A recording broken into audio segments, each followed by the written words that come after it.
was just a really interesting time to think back on it now, because it's such a common place where everybody's like, I need to get in shape. I need to hire a trainer. I mean, everybody knows what that means now, right? But at the time, it was not that way. But I don't ever remember feeling like, oh my gosh, this is such a huge risk. I don't want to take it. It was just like, what's the worst that can happen? I mean, honestly, it's not that much money. If I swing and miss, I'll have plenty of time to get back on my feet because I'm 22 years old, right?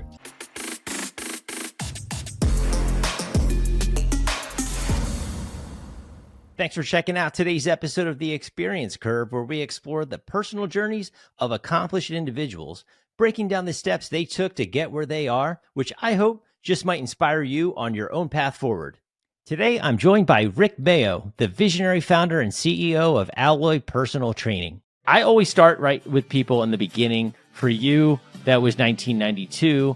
What was going on in your life at that point, and what sort of sparked you into this entrepreneurship, the interest in being an entrepreneur? Yeah, I mean, strangely, it doesn't sound like the impetus for entrepreneurship, but it's really just convenience. So I was paying my way through school, working as a personal trainer, and I was having to, it was sort of the infancy of the industry. And so at that point in time, I was going to people's homes, and I had negotiated, a situation with a couple of different health clubs that really had me traveling, all over the north of Atlanta, which is where we're still located. And it just wasn't very convenient. And so, it was a novel idea like, hey, what would it be like if we put four walls and a great customer experience around this relatively new service, which was personal training? And that was the birth of the first, it's certainly in Atlanta, one of, if not the first, physical brick and mortar facilities dedicated to just the service of personal training. So it's really just, can I not have to travel around, right, while I pay for college with this sort of what I didn't think would turn out to be a career, but this sort of side hustle, if you will. And that was the reason that we started the business originally. Was it something for you in college that you'd always been into health and fitness, or was it something where you felt like, hey, I can make more money doing this than I could maybe waiting tables at a restaurant kind of thing? Yeah, I think it was something that came easy to me. It involved people, which I always enjoyed.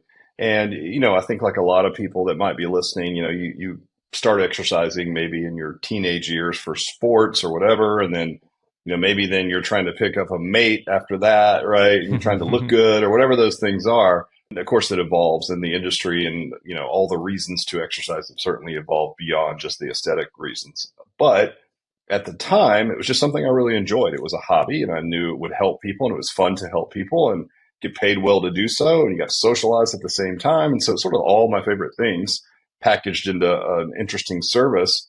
And it turns out it was really easy to do. It was one of those things where I probably would do it for free, if I wouldn't get paid, but just so happened you could actually get paid pretty well also. And so that was it. And to your point, I had been a bartender and a bar back and waited tables and done a few other things. And some of those things at the same time as when I first started training. And it's just a much healthier environment, to be in again, a health club environment or a physical facility versus, working late nights at a bar and things like that. So yeah, it had all the fun things of bartending without the bad parts of all the alcohol and lifestyle. Yeah. So yeah, I really enjoyed it. Yeah, because hours are different, right? And some of these personal, right. It'd be 6 a.m. versus ending your night at 6 a.m. Yeah. Exactly. Ending your evening at 6 a.m. Yeah. Yeah. It's all different ballgame. Your next step from there, is it taking on clients like one-on-one, and then, okay, I'm going to I have enough of a base, I'm going to open up a facility? Can you walk me through that and how that came about? Sure. It wasn't really an industry. So I can imagine, or I can remember, I should say, approaching like a basic health club and saying, hi, it sounds crazy now, but like, hi, I'm a personal trainer. And they're kind of like, man, what does that mean? Like, what do you do? And they just sold memberships. They didn't have like other services that they would sell. And, you'd explain, well, like people pay me for accountability and design programs. I'm like, all right, do what you want, like have at it. And it started out just putting like a basic sign up sheet. Like, are you looking for some coaching and some help?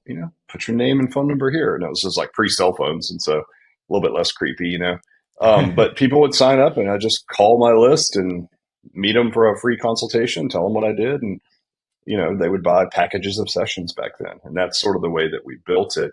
And then you start to get referrals, right? Just basic business 101.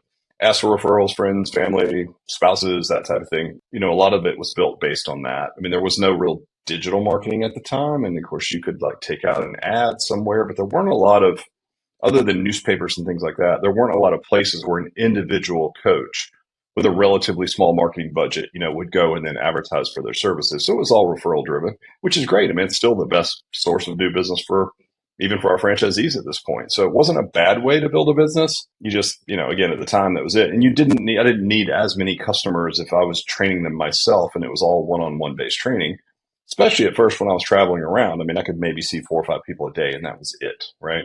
Before we opened the physical facility. So yeah, that's how we built it. It was just literally word of mouth and some funky creative marketing strategies based on whatever technology we had available to us at the time. Okay, so then when you're kind of building up your client base, right, and you decide to open this, obviously finances come into play, concerns of like, okay, like I'm going to take this plunge into opening up, right? So how did you sort of manage that psychological aspect or and financial when you're going to open up your first facility? Yeah, I think, one of the advantages of opening so young is that I really didn't have a lot of risk. I mean, my downside could easily be mitigated. It wasn't like I was putting up my life savings and I was, but it wasn't a significant amount of money. And I was really young. So you have so much time to recover, if you miss. And so, yeah, it was certainly there was some risk tolerance involved inherently, but at the same time, it was not an obscene amount of money. And had it not worked, it wouldn't have ruined me because I was still in my second year of college. So it's like, well, I mean, why not take a shot at this thing, right? It is a little bit of cash, but I can always recoup that on the back end. And I really had no aspirations at the time of doing it as a career. I didn't even think it was possible, quite honestly. It was just, again, a convenient way to put people in 4 walls, create a customer experience. And, you had to explain what it was at the time when people would say, like, what do you do? What is it that you do? It was, again, mostly referral driven, even with the new brick and mortar, but you'd be like, well, you pay me and I build an exercise program and I hold you accountable. And everyone's like, oh, okay, how much is that? I mean, it was just a really interesting time to think back on it now because it's such a commonplace for everybody's like, I need to get in shape. I need to hire a trainer. I mean, everybody knows what that means now, right? But at the time, it was not that way. And so, but overall, just very low barrier as far as financially to get into it. And so it was signing a lease, it was guaranteeing a lease, it was putting down money because I was young and I didn't have a super steady income, at least like a W-2. So I had to put down a significant deposit at the time, in addition to the fact that, you had to buy equipment and just the startup cost of a business. But when I look back on it now, it was so insignificant as far as the amount versus maybe what it would cost these days. Yeah, it's almost laughable. So I quite honestly can't even put myself into what my mindset was like back then. But I don't ever remember feeling like, oh my gosh, this is such a huge risk. I don't want to take it. It was just like, what's the worst that could happen? I mean, honestly, it's not that much money. If I swing and miss, I'll have plenty of time to get back on my feet because I'm 22 years old, right? Yeah, of course, of course. Yeah, when you're younger, there's a lot more time, like you said, to kind of Yeah, work out all those right. potential issues you might have. But are there people that you're leaning on to kind of help you in the beginning, in the sense of getting the business together? Like, did you hire a receptionist or other trainers that had similar offerings as yourself, or was it just a sort of DIY operation in the beginning? I think it was a little bit of both. So I did have some contacts in the industry from working in the industry for a while. And so I just pooled my resources as far as who I knew in my network that I could bring in as like, hey, do you want to come here? This is a novel idea. You can do the same thing you're doing at Gold's Gym, but you can come and do it at my facility, right? I don't think we made them employees early on. As a matter of fact, I know we did not, which is a huge no-no now. But at the time, I didn't know any better. And it was much easier just to make them what we called, like 1099s or subcontractors, right? So the customer would pay me, and then I would pay the coach a percentage of that. And so, yeah, I mean, it's a lot of folks still do it that way. I don't recommend it, but that's what we did at the time. And so it was really just cobbling together my own resources, friends. The SBA was a decent resource and still is, from what I understand, for people, not necessarily for funding, which it can be that as well. But for me, they just had so many resources. So I think I found a mentor through a program that the SBA was running on entrepreneurship. And so it was just an older guy who had done a bunch of businesses, who was just volunteering his time because he loved entrepreneurship. And it was just really interesting to sit down with someone like that. And you've got this sort of goal and these ideas, and they sort of they ask you really great questions, right? And sort of lead you to the answers with really good questions. And I think looking back on it, that was really invaluable because it just put on the right set of lenses to approach owning a business and being an entrepreneur. And he really did never really gave me any advice other than to just ask me really relevant questions, and the answers forced me into the right conclusions ultimately. But yeah, I think SBA was a great free resource. It still is for a lot of people, in addition to just having worked in the industry. So I could just pool again my resources just through the contacts that I already had. That's good to know, right? So having someone who doesn't really have that specific background in health and fitness, but he has that, business mindset when you're kind of getting started. And it's sort of not the Wild West, but again, before apps and technology and digital, this and that, kind of checking people into gyms. You're kind of in a situation where not that it's a blank canvas, but it seemed like it was a kind of a system where things were just here's what it is. You just sign up and you come and work out at your own pace, where you're kind of coming in with this new approach, but it's also like, how do I think of it now that I'm in it as a business? And through that, right, as you start growing, are there people where you hit certain, maybe it's a financial goal, maybe it's a number of customers where you start saying, okay, this thing is starting to get bigger than I can handle, and you say, okay, I need to bring people on. What was that point, and what did you sort of do in that circumstance? Yeah, I think, looking back on it, we were adding like ancillary services for additional income. Like, I think we had massage therapy at the time. We had a dietitian on the staff. So you would just stack resources and, like, for lack of better terms, for our customers based on the common goal of our customer avatar. And then you look for like back office help, right? So like to your point, you hire someone to work the front desk or do like admin work, and you'll laugh at this, Joe. So I was trying to think like, how did we run a personal training business where you were selling essentially sessions, right, at the time? And like, how would we keep track of that? And we had this really archaic system that was hilarious when I think back on it. But do you remember the old like paper cutters that had like a huge like lever arm and it would come down and cut like sliced paper, right? My daughter's school actually uses yeah, That's great. I can't still believe you're have still in them. Yeah. commission. Watch your Yep. fingers. Yeah. So we would print like colored sheets of like, we called it Monopoly money. And so like if you were buying like a pack of 10, that was like blue. And then we would, cut them into these little packages and put them into packs of 10. And we lock them in the filing cabinet. And it was like, those were like basically funny money, but they were real money. And so when someone would buy, say 10 sessions, they would get an envelope that would have their pack of 10 sessions in it. It's like, don't lose those no matter what. And then when they would come in and work out, they would redeem that with a coach. And then the coach's payroll after 2 weeks would be to turn in all of their vouchers, right? And we would count them up and reconcile them. And then that would be payroll, right? Which was just a wacky system, but there wasn't software for personal training at the time. So it was kind of like a archaic but effective system. It was always a disaster if someone like lost their 24 pack envelope. I'm like, we were trying to keep track in a sort of ledger book, if you will. So those kind of things I needed help with because I was still mainly working on, as a technician, like on the floor, working with customers and managing the coaches that we had. And I really didn't want to be, counting Monopoly money or, cutting up paper in the back office. So it wasn't the best use of my time, so to speak. So we hired that stuff out immediately. So yeah, that was about it. It was like ancillary services that would service the same customer base and allow us to, prop up our profitability a bit. In addition, just back office help was the first thing that I and also didn't enjoy it. There's certain things you're good at, certain things you're not. Finance and all those things I was fine with, but it was a very simple business. There wasn't a ton of time to be spent on like paying bills and whatnot. So it was really about just office back functions and stuff I just did not enjoy at all. And I hired that out immediately. Yeah, I think that's where people probably decide where they're going to grow first is like, okay, the things that maybe feel heavy to them or the things that are, they just generally don't like. And for you, right, you knew what that was. So when you're sort of growing in that space of time, right, and you're saying, okay, I'm getting new customers, I'm bringing on other trainers, I'm sort of taking tasks off me. Was it more about, in your mind, the growth of how do I make more money, or was it like, how do I get more time back in my life? I don't know if you were at that time, to thinking of starting a family, whatever it might be that was going on. What was more of the drive at that point? Was it the time or making more money? I think originally it was making more money because not soon after. And look, early stages, like, who did personal training when we first opened? It was like, I was Madonna's trainer. I trained Usher. I mean, those are the type of customers we had early on. It was like only the cool kids were doing it, right?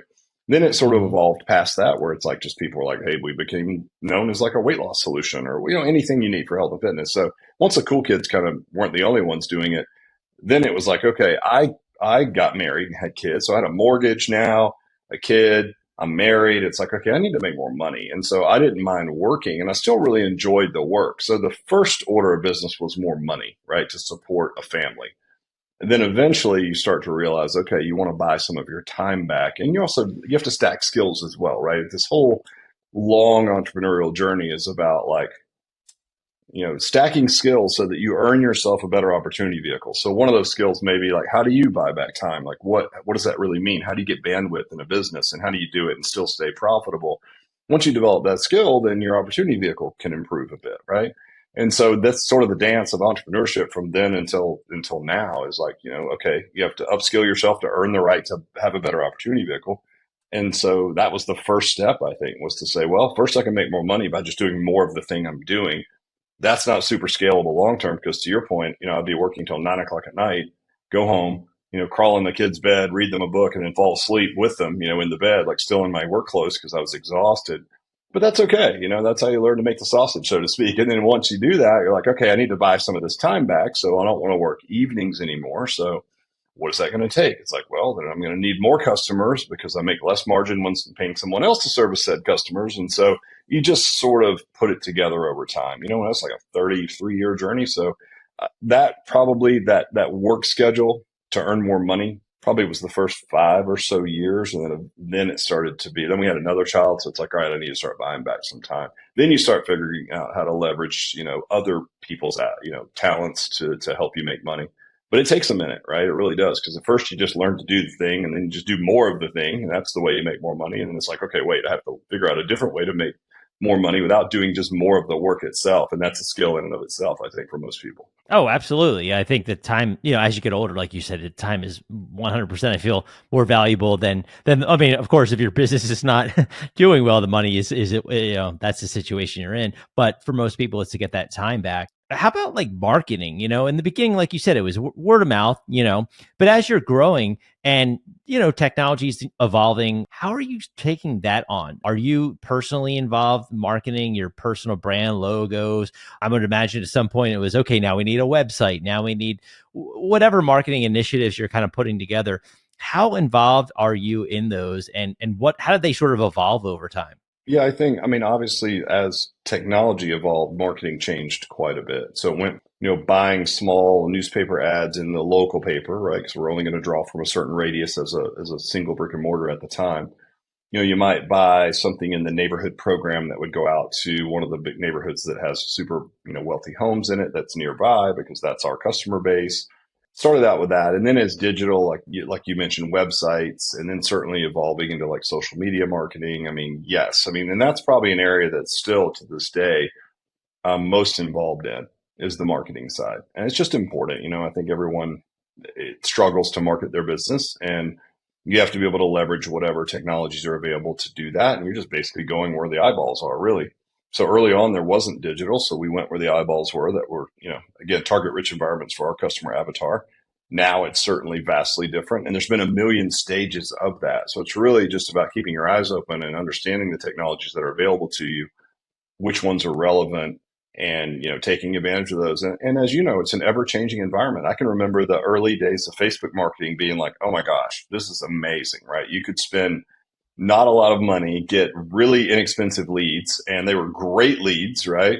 And all the geo targeting and all the tools that were put together for you were amazing. Well, it's a different landscape now, right? Now it's a little bit trickier, and there's more noise out there, and everyone's doing it. And so I think it's ever evolving, right? And so the key is just to like use the best tools available to you at the time that will put you in front of as many eyeballs that fit your customer avatar as possible. And certainly between 1992 and now, it's completely different, but it's also not, right? It's also the same. It's just a different vehicle for the information.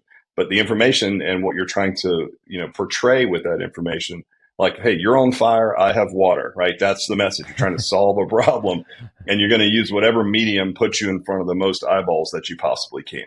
Yeah, no, absolutely. I mean, most marketing is, your TV, your print, your radio, right? You have a couple mediums you can utilize to market, but there's not many. They're all kind of the same, but you're repurposing and just kind of innovating within those same realms that most people have been used to forever. But as you go, right now, as Alloy's growing, right?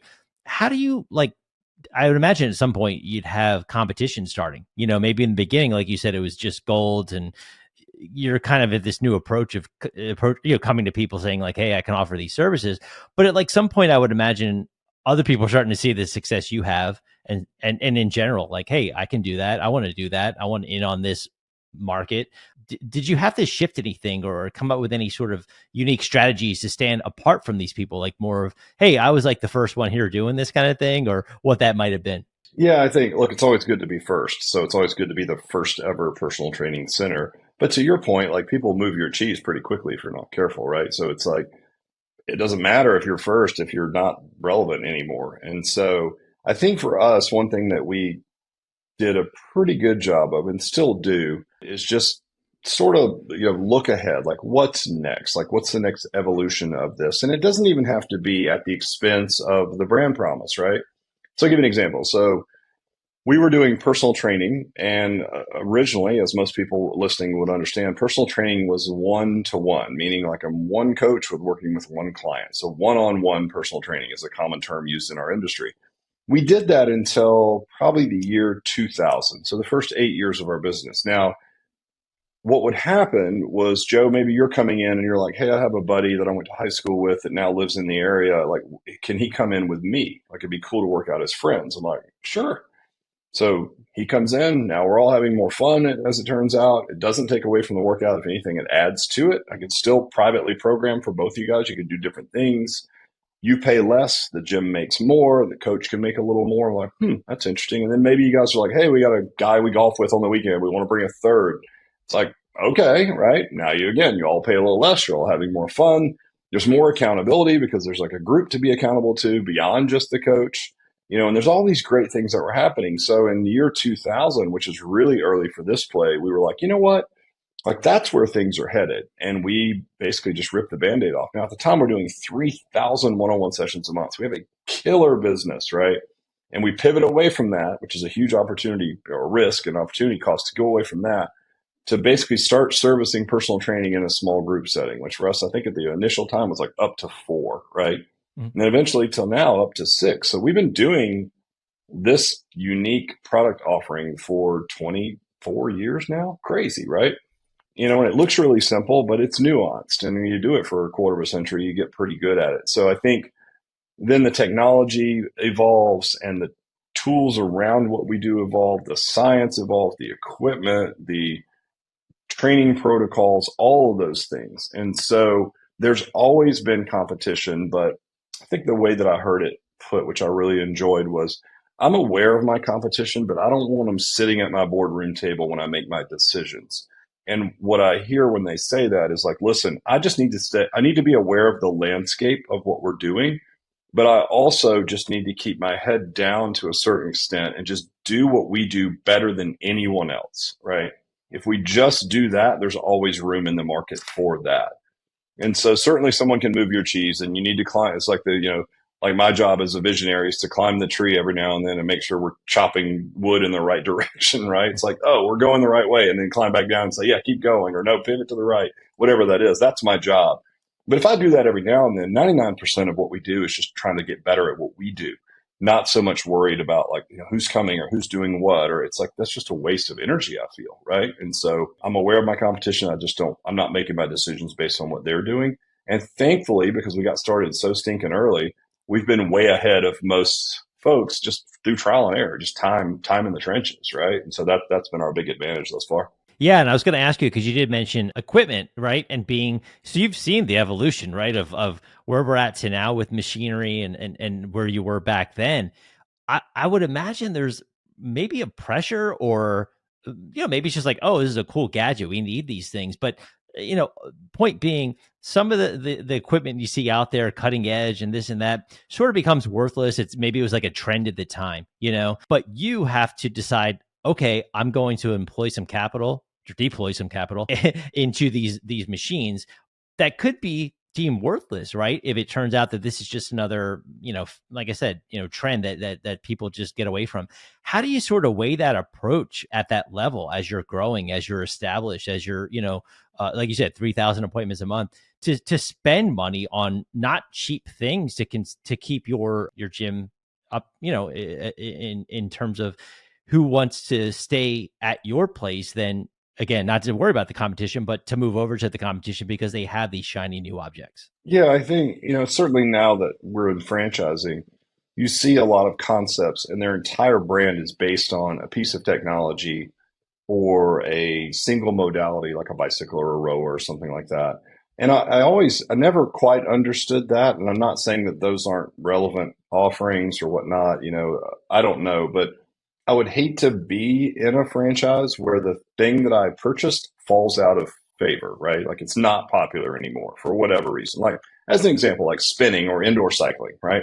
I've probably seen that come and go 4 or 5 times since I've been in business. It's like really hot and then it's not. And then it's really hot and then it's not. Well, if you're sitting on a brick and mortar business that just does that, you certainly don't want to own it in the not phase, right? And so the good thing about personal training is that it never, like specificity and accountability never goes out of style. And so it's like, okay, first of all, any tools or, processes or technology we can adopt behind our brand promise without disrupting the brand itself because it's not based on those things, right? Which is great. So, if somebody's like, hey, what do you think about this? And it might be a franchise based on an interesting new piece of technology. And I'll be like, if we really liked it, we could bring it in and it would run behind our brand promise. It would be like another tool in our tool belt. And if it was proven to be irrelevant or what have you, then we would throw it out and get another tool, but it wouldn't have to throw out the entire brand, right? It wouldn't be at that expense. That and the fact that I'm on a speaking circuit with the top strength and conditioning coaches and exercise scientists in the world. So I'm the business guy. Everyone else is like a consummate technician and amazing at what they do.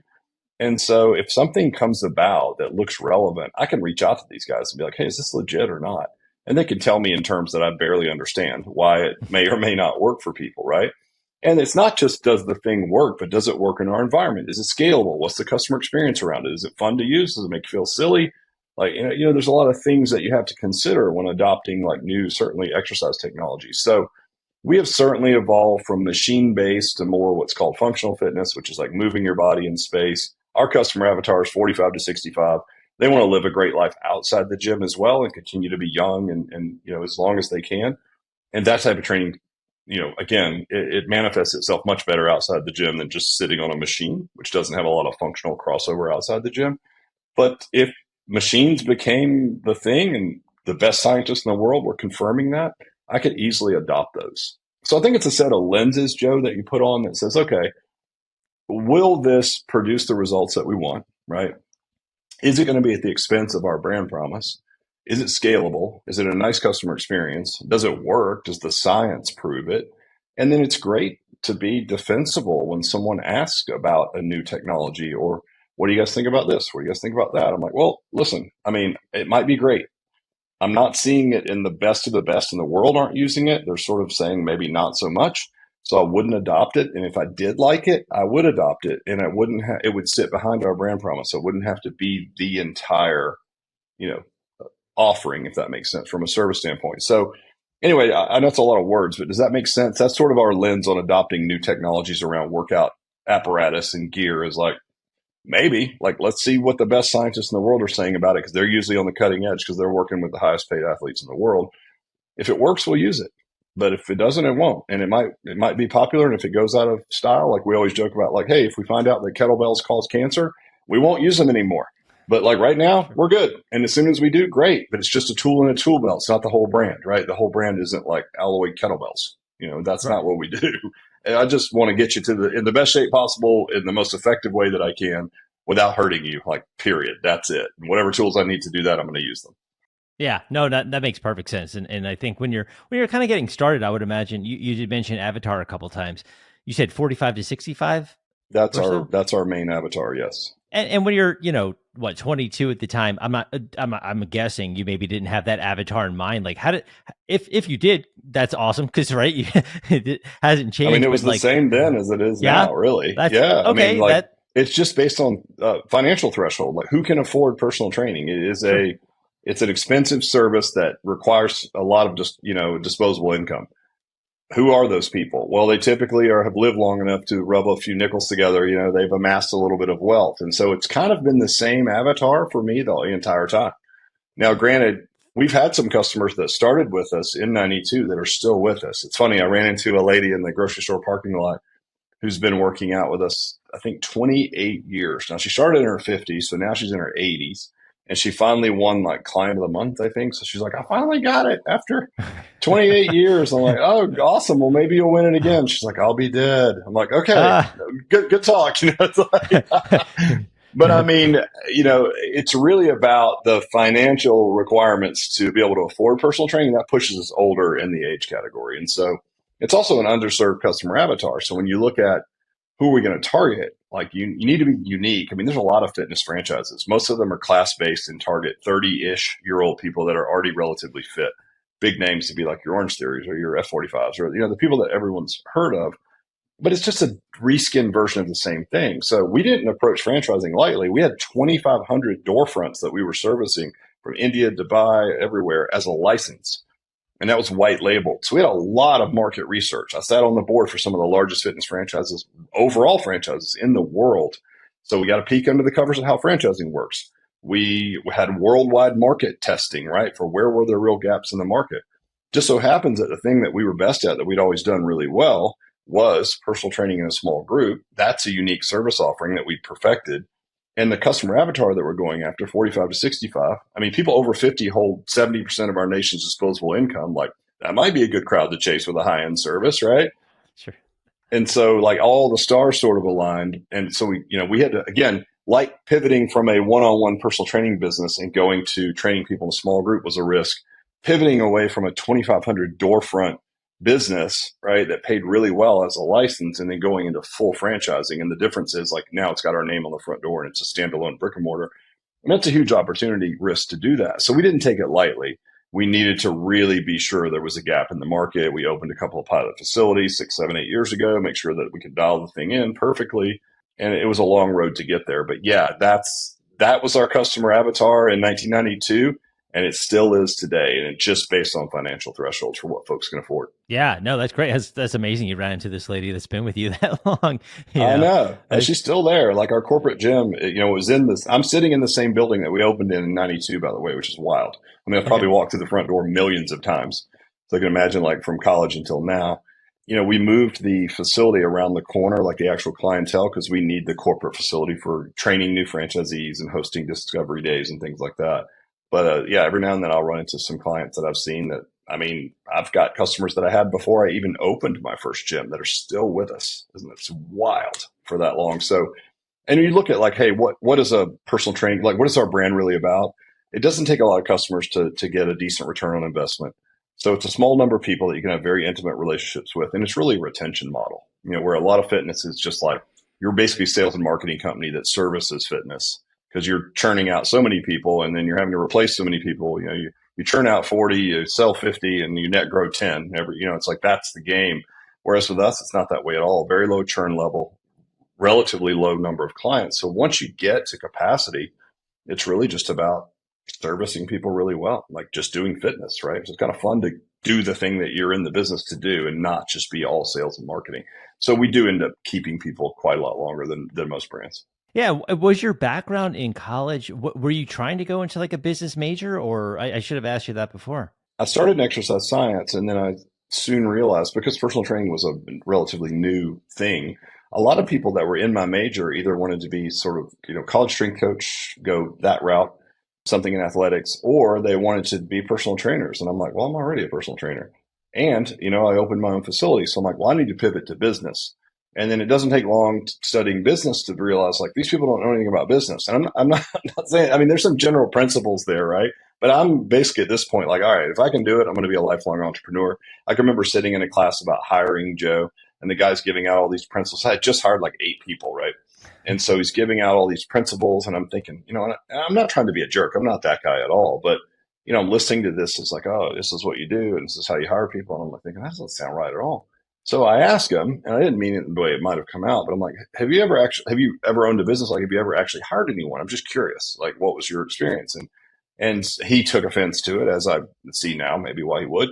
And he said, well, no, have you? I'm like, yeah, I just hired 8 people like last month. And of course, everyone in the room's like, looking at me like, who the hell is this guy? I'm like, I got this little business I'm trying to run over here. It's like, and so you soon realize that, yeah, while pivoting to business was probably the right move, I still didn't learn anything, in the classroom that was actually, because I was doing both things at the same time. So the contrast between like actually running a business and learning the principles of business, if you're not going to be a nurse or a doctor or whatever, I'm not sure, man. I don't know. Like, you got to be dead set that you're going to be an entrepreneur, though, because it certainly helps to open doors for you if you don't have them open. But I didn't learn a whole heck of a lot in either exercise science, certainly my first few years, or business that really helped me at all. I just had to get out there and do it. Yeah, I think that's most people would agree. Getting out there and doing it's going to be infinitely better than sitting in a class listening to, again, a lot of times people who've never done what they're teaching you to Right. do. Like, in theory, this is great. I'm like, yeah, that will never work. That does not work at all. Because I'm doing it as we speak, right? Exactly. I just did it last month. It did not look like that at all.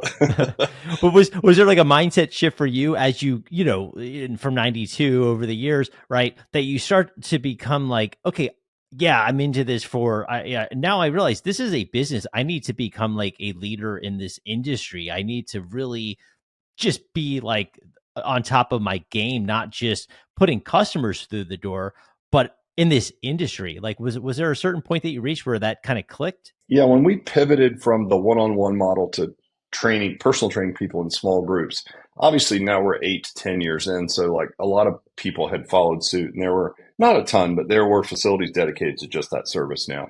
And so it was still novel on like the large health club level. And so people were still like, what do you do? That's really interesting. You have a whole facility that just does this one service? It's like, yeah. And so when we pivoted to small group, it was even more unique. It's like, how do you train people, and how do you train 3 or 4 people and still give them a personal training experience at a much lower cost than what they would hire a one-on-one trainer for? And so it put me on a circuit, Joe, where I was speaking to the industry. And I would just tell our story. Here's how we started. We had a little bit of a hiccup. We came back. We pivoted to this small group model. Here's what the margins look like. I would just lay the whole business model out. And it was so well received that then, people would start asking like, oh, can we buy your sales system, or can you teach us how to do programming for different people in one group? And, again, we've just been doing it for a while. And so I kept getting the same questions over and over with these consulting gigs. And so eventually we're like, well, why don't we just wrap this up and put it onto some type of a platform, and then we can just sell it, right? Because the questions are very similar, the same questions over and over and over. So it's like, all right, well, I can answer the same question with a permanent solution that I can monetize. And that became the birth of like speaking, then a lot of consulting, and consulting became licensing. And of course, licensing then became franchising. But it was a slow, long evolution. But it was really, to your point, the get out in the industry part wasn't something I had my eyes on or any ambitions to do. It was just through going to a couple of trade shows and talking to people that they were like, that's really interesting. Can you come and talk to my group? Or we have this little round table that we run with 20 people in it. Can you come speak to those guys? I'm like, sure. And that just led to a lot of consulting and then more speaking gigs. And pretty soon I'm, doing 30 talks a year all over the world and keynoting these big events. And it was like, all right. I mean, it's like, I feel like I'm the accidental, entrepreneur where it's like, okay, like they have to come in and beat me over the head with it, Joe, and be like, oh, this is great. Can you do this? I'm like, that's a great idea. Sure. Because everyone's like, did you have this in mind the whole time? It's part of your master plan. I'm like, nope, not at all. People had to literally come in the door and beat me over the head with it. And I'd be like, okay. That's cool though. I mean, no vision at all, right? Just yeah. plugging away. Yeah, but that's, you all on the job experience and training and just growth, right? So you decide, right, you're going to start franchising. Now, is that something where you've been in it long enough to where you're like, it's just a natural next progression? Or is it like, oh man, I don't know, this is kind of my baby and I'm not sure how I'm going to trust the integrity, branding this thing at all these different locations, that it's going to have the same, again, the integrity of the Alloy brand? Yeah, I think we had done enough, licensing, which was sort of franchising light, white labeled. but we still powered it, right? And so like word got out, like we've got 100 plus people or so that have alloy tattoos all over the world. This is before we even went to franchising. Like, I mean, inking the logo and the name on their skin, I don't know how much more brand loyal you can get than that, just because they had had such great success with the type of things that we were deploying into these clubs that were then giving to these end users, the customers, right? So we had some brand recognition. Like I said, I sat on the board for these giant franchises. So there was a lot that went into, licensing was franchise light, upfront fee, ongoing support in some way, shape, or form, very similar mechanisms to franchising. And so it wasn't really about like, there's a risk in like letting other people put our name on the front door because we were kind of already out there, even though it was white labeled. People did know of our brand, powered by Alloy kind of idea, right? So it really wasn't as much that. The reason that we went to franchising, we felt like it was the right time because eventually we had so many other franchises coming to us for help.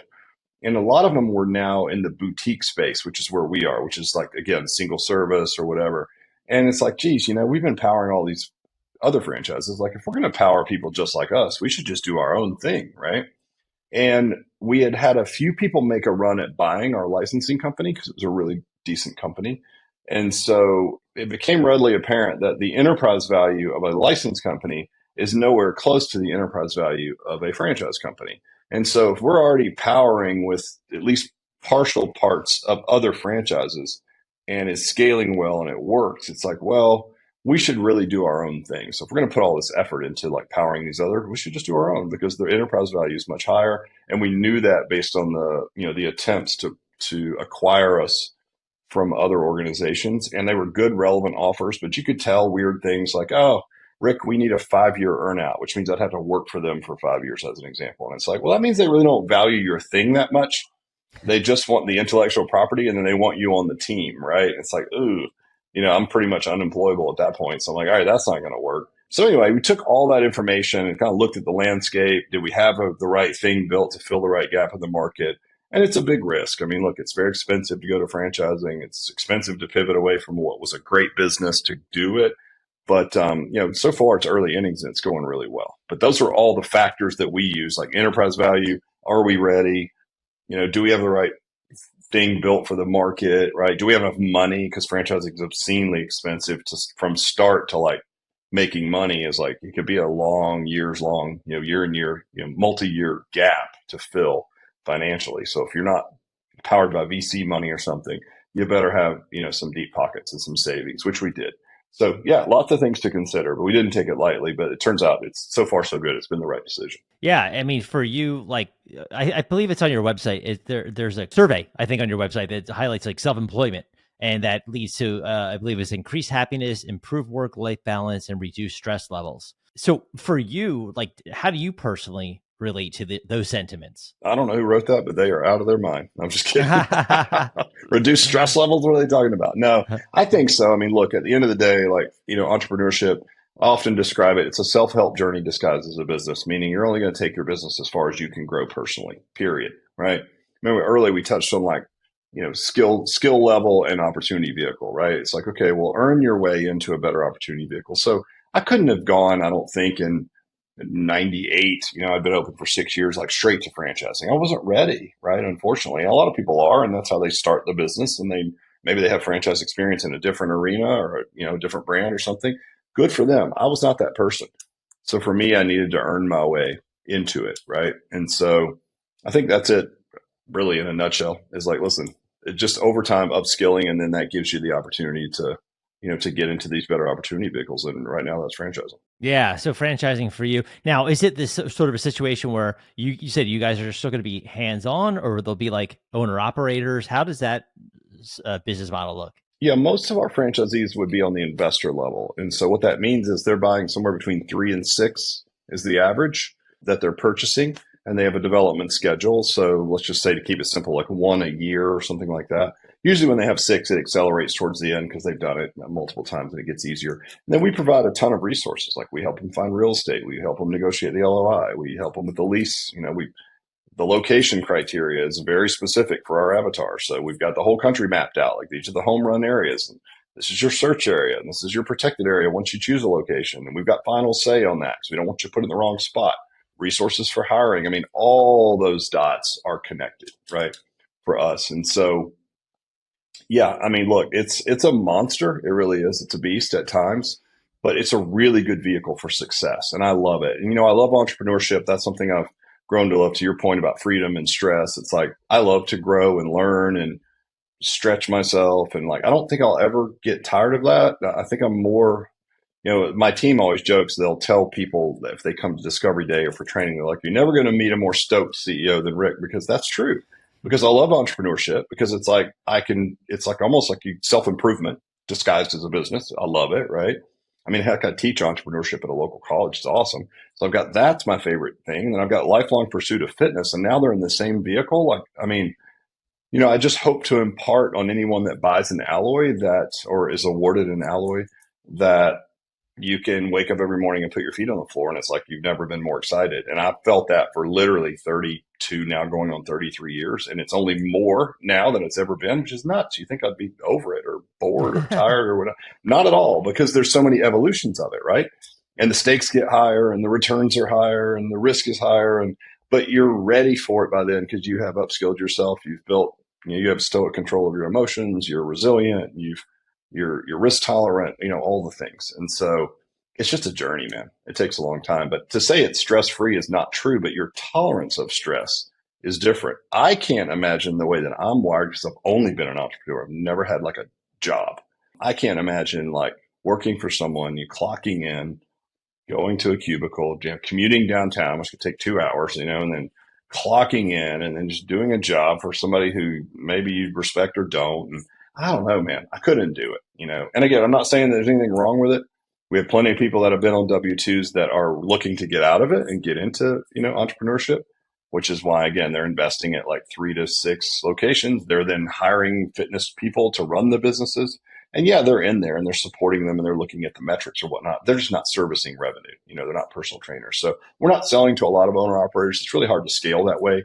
And to be honest, most personal trainers can't financially qualify to buy the franchise anyway, just as a whole. So it would make it much harder to scale if we were selling to, technicians as opposed to like people on the investor level. And we built it knowing that. So we built it to be as simple as possible and tons of resources into how to hire, how to identify, hire, and lead really good people to run your businesses. Mm-hmm. Yeah, no, I mean, you seem like such a very just a positive person when it comes to business in general. And I would do what you love and to just every day, like you said, for 3 decades. How did someone like yourself with your, again, positive mentality handle 2020 and the pandemic? And I know here in the States, obviously we had, different states had different protocols and blah, blah, blah, blah, blah. But of the challenges in your career with this company, was that one of the biggest that you kind of went through? Yeah, it's interesting, and I shared this sentiment with some other entrepreneur friends of mine, certainly in the fitness space. So to your point, we were lucky to be in the state that we were in. But entrepreneurship is really problem solving, at the highest level at times. And certainly like no one ever seen anything like COVID. And for some people, it was devastating, catastrophic, restaurants, certainly in the state that you're in, it was really difficult. It really changed our path because we launched franchising at the end of 2019. And like the first month, we awarded like 8 locations. I'm like, oh, this is like the easiest thing ever. Candy from a baby. Like, we're going to kill this, right? And then it was like, I think it was like January. And then, of course, February rolls around, the whole world catches on fire.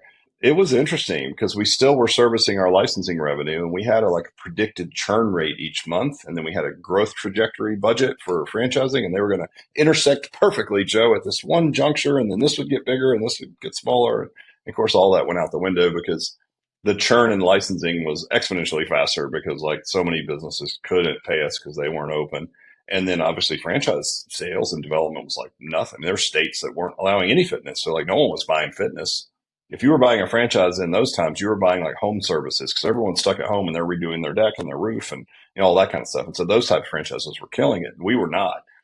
And so we put all sales on hold until like mid 2021. So we went like a year and a half for the first franchise without any real activity. And so, yeah, very, very challenging. And I would say, weird, twisted entrepreneurial way, it was kind of pleasurable. And I know when I say that, there's people that might have gone out of business that just want to tell me to take a hike, right? But at the same time, it's like you talk about problem solving at the highest level, right? Whether it's be finances, your team, managing expectations, managing fear, like what are you going to stand for as a company, if anything at all. Political climate was wacky at the same time. And so sometimes just choosing to be open was somehow making a statement to some people that was so much further than you just trying to help your local community and do your best as a business, right? So it was a wild time, but in a really weird, twisted way, I really enjoyed it because it was like, okay, this is problem solving at the highest level. This is where if you have any leadership skills at all, you're gonna bring them all to bear,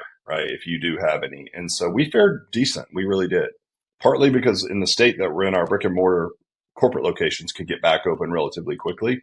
Again, though, it was challenging, right? There were people that weren't coming in, and thankfully we had a right tech solution so we could pivot to like some online, personal training for people that didn't want to come into the gym. So I loved it. I loved the fact that it was like this, this is it. Like it's the whole world's going through it. We're all trying to solve the same problem. Can you be a better problem solver than your competitors, as an example? I'll give you an example. In that during that time, no one was spending money on marketing because everyone was like, we're not. Why? We can't be open, or our customers are nervous, and we took the opposite approach. Like, all right, it's like buying stocks. Buy low, sell high. Everyone does the opposite because they can't control their emotions. So for us, it was like, well, once we were allowed to be open, it's like there's a cohort of people that are still going to come into the gym, right? Mask, not mask, distancing. We tried to do all the things, but there are people out there who are like, I'm still going to work out because that's healthy and that's something good for me. And it's like, well, let's just market. So we were probably the only fitness concept in our market that was just pouring tons of money into digital ads and we got tons of traction because there was no noise. No one else was doing it, right? So again, problem solving at the highest level, risk tolerance, all the things. Like I really enjoyed it, man. And I know that sounds really weird, and some people probably hate me for hearing that, but for me, it's a sick pleasure in trying to solve like the biggest problem that I'd ever had in my business. Yeah, I mean that's again, you're kind of rising to the occasion. Right? You're saying, okay, here's the climate I'm in. I love the analogy of like buying low, selling high. Because that's kind of what you were doing with the digital ads. I mean, people. I mean, for again, state by state, yeah, we all had different protocols that we had to go through. But now I think we can all agree, exercise is still a good thing, no matter what is going on outside. Yeah, So especially now in hindsight. Now yeah, it's not even you're not even ostracized for saying it would be a good idea to be as fit as possible if something like this was to pop up again. That would be the one controlled thing that you have that could really help you, right? Mitigate some mhm, of the downsides of these type of things. So I think it's okay to say that now, right? And absolutely. in hindsight, that's definitely the truth. Yeah. No, absolutely. No, I could not agree more. How about like lessons learned, right? From 92 through today. What are some of the biggest, lessons you learned just taking on this whole journey in your life? It sounds so cliche, but things are never as bad as they seem. They're also not as good as they seem. And so really it's about, I hate to say it, but it's really about stoic control of your emotions. There's Jim Collins coined this term for something he called the Stockdale paradox, and it was based on James Stockdale, who's also a fan of the Stoics, and he was the highest ranking prisoner in the Hanoi Hilton during the Vietnam War. And so he was a pilot who was shot down, and he's the highest ranking guy, so he's going to get the most torture, the most scrutiny. And he always had this really interesting lens. He was being interviewed by Jim Collins, and he said, like, who fared best, right, in the prison environment? He's like, well, how did you do so well? Because he ended up doing really well. He's like, well, I knew like ultimately this was going to turn out to be a great story for me, and I would do great things with the results of this horrible, event, right? But I also was well rooted in the fact that like until that time when I do believe ultimately that I'll get out and I'll make it, but until that time, it's really gonna suck. Like it's gonna be awful. Like I'm gonna receive unimaginable tortures, and I don't know when or how or when we're gonna get out. And that's always been my lens. But ultimately, I knew not only would I survive, but I would do something great because of it, right? So that was the paradox. And then this follow up question was like, who didn't do well? And he goes, oh, that's easy. That was the optimists, right? And those are the people that like, surely we're going to be out of here by Christmas. I just know it, right?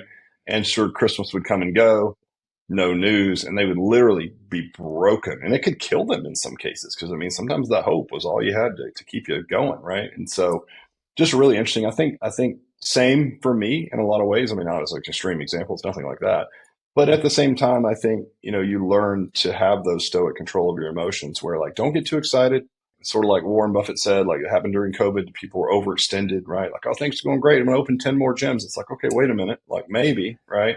And he has that famous statement, like, you never know who's swimming naked until the tide goes out. Well, the tide went out and a lot of people didn't have any pants on because they had overextended themselves thinking it was always going to be great. It's not. It takes just as much discipline to hold back a bit when things are crushing it as it does to push when things are hard, right? And I think you need both of those skill sets. So I would say in hindsight, that was probably the thing that I wished I had learned earlier on, right? And the thing that now I have a relatively good grasp on. And it just keeps you out of the wild emotional fluctuations up and down. It allows you to keep a level mind, to make rational decisions. So I would say of all the lessons I've learned, like stoic control of emotions is probably the first one. I'd say for your whole life, honestly. It keeps you out of trouble, keep you from making bad decisions, right? Like that's a real skill that you can learn over. It's like a muscle, right? To use an on the nose analogy with fitness, it's like a muscle. Like you work it out, it gets stronger. Same thing with your emotions. You can do the exact same thing with those. And it's not about getting in a cold plunge and in a sauna and all those things. Like that's all great, but people doing that, they already like doing that stuff anyway. It's about doing stuff that's really hard, right? And doing it even though you don't want to, and then doing it again and again, and then you just learn to control it. And I think that's a valuable skill, not just for business, but for your whole life. Yeah, I mean, look, I mean, you're definitely one proof of, growing this thing so huge from where you started with franchising.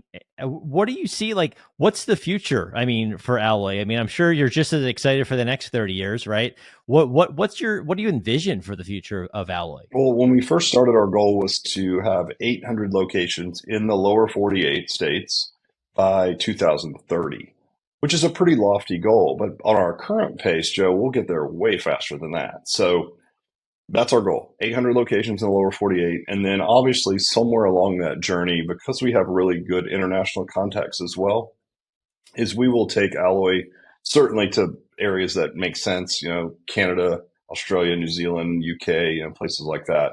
And we've had a lot of international experience, at least helping other people build coaching businesses when we were a license and we were white labeled. So we know it scales, we know it works. And so I think the main objective, though, because there's so much runway left in the US, is just to do that. And then as other opportunities pop up for international expansion, we'll do that at the same time. So yeah, I mean, that's the goal. And so far, we're way ahead of pace to do that. So it's just about keeping it on the rails, right? Sales are brisk. So we have to get the clubs open. We have to get them making money. And that's how we make money. And that's not easy, but it's not lost on us either. That's what we have to do. So it's just blocking and tackling and staying disciplined. And like we talked about, all the other things we talked about on the call. Yeah, the execution, right? Yeah, that's it. It's not fun. We call it the 20-mile march. That's also a Jim Collins thing where it's like, I think it's based on two Arctic explorers that were racing to the South Pole. And it was Scott and Amundsen. And Amundsen was Norwegian, I believe, and Scott was British. And they kind of started at the same time. It was like first to put the flag in the South Pole, right? And Scott used a like surge and stop technique, right? Like, okay, weather's decent today. We're going to go as hard as we can, right? And then the weather's bad. We're just going to stay in our tents because there's a hurricane force winds and freezing. And Amundsen was like the 20-mile march guy. Like, no matter what, we're going 20 miles. If it's sunny, we're going to stop early. If it's, blustery or whatever and terrible weather, we're going to push through, right? And Amundsen ended up getting to the South Pole first with that strategy. And then he ended up getting his whole crew back alive, where Scott, almost all of his crew perished. And they might have all perished on the way back. I can't remember the story exactly, and then so Jim Collins termed that the 20-mile march, which was like the get up every day, do the thing. Again, discipline not to overextend yourself, discipline to work through when things are tough, right? And those are the companies that typically perform much better in the same category than the other companies. They just do the basics really well every day. And so that's what we're trying to do right now. So, and how about for people who, again, you're in Georgia, but you're kind of going everywhere. So for people that want to learn more about Alloy, what are the best places to follow, the company and you? To learn more about Rick? It's Alloy Personal Training. We're all over social media. Rick Mayo. I mean, I'm everywhere. I think it's Coach Rick Mayo on Instagram, Facebook. I mean, we're everywhere, really. TikTok, you name it, and LinkedIn. But just to find out more about the company and the franchise, just go to alloyfranchise.com. And then there's a link there if you want to hop over to our consumer site, look at some of our locations and stuff, you can do that. If you want to learn about the franchise there, if you just fill out a form on the site, some people just fill it out and say, hey, I listen to podcasts with Rick and Joe, and I just want to ask Rick a quick question. It's like, I'll be happy to help you if I can. right? If it's something I can answer, I'll do it. So that'd be the best place to get a hold of me, or just ping me, DM me on social media. I'll try to help you there as well. Yeah, man, this has been awesome. Just learning how much just from 1992 to today. It's like, it feels like you're just kind of getting started, It does, man. I feel like a total rookie, and I enjoy that too. Like if you like learning, it's nice to be just over your skis like all the time, right? It's like that's how I Yeah. feel right now. But I do. I really love it, and it's every day's new, and every day's a learning experience, and it will hope to always move that goalpost, Joe, and I hope that for you too. It's like that's I think what it is, right? You learn and you grow, and then you move the goalpost, and you learn and you grow, and I'll do that till I can't do it anymore. Yeah, I mean, it's very inspirational just to listen to you, man. So thank you for sharing that story and just so many just interesting tidbits and of information for people to kind of take away from this. So I obviously highly recommend people connect with you online. And again, thank you for your time today to do the show and just all that you've been doing and learning from you. So thanks again for your time today, Rick. Yeah, I appreciate it, Joe. Great interview, man. Awesome, great questions, and I thoroughly enjoyed it. So thanks for having me.